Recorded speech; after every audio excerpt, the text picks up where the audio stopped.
News, the first to tell you about a well-known Cleveland business owner now charged with several felonies, including rape, kidnapping, and attempted murder. A warrant has been issued for TownHall restaurant owner Bobby George. Investigator Kelly Kennedy is live tonight, digging into the court documents and has more about the crimes he's accused of. She's live once again with more. And Kelly, what can you tell us? Well, Chris, right now I'm outside of Live, the wellness space. This is on West 25th Street in Ohio City. This is a med spa owned by Bobby George. And according to the court documents, the victim was actually treated here after one of these alleged attacks. Now, before I go into the details, I just want to warn our viewers that a lot of this is very graphic and very disturbing.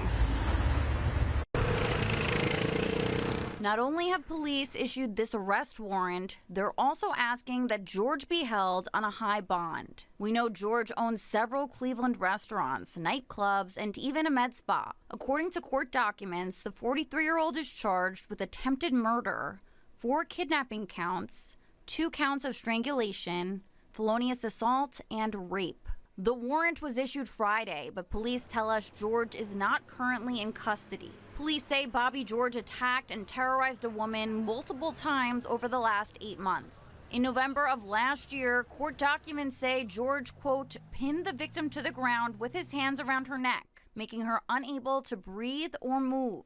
During the alleged strangulation, documents say George slammed the victim's head on the living room table several times, causing her to have blurred vision and bleeding from her ears. The warrant says the victim was treated by his business's nurse practitioner, Liv, the med spa that he owns.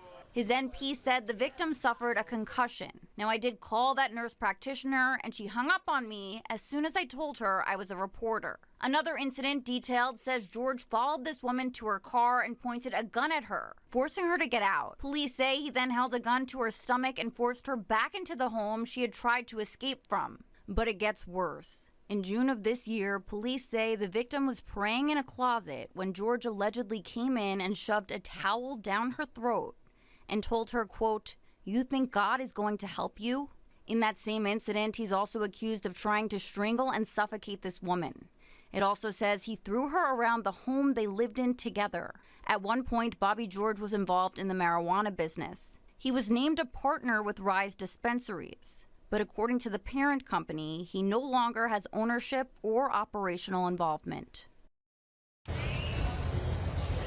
Now, I tried to call George on his cell phone, but it's turned off. Same thing when I tried to call his father, who's also his business partner. I did speak with his attorney on the phone briefly, but he would not comment. We also reached out to Town Hall for comment, but we haven't heard back. Right now, we're just waiting to see when and if George will turn himself in. As soon as we learn more, we'll keep you updated on air and online.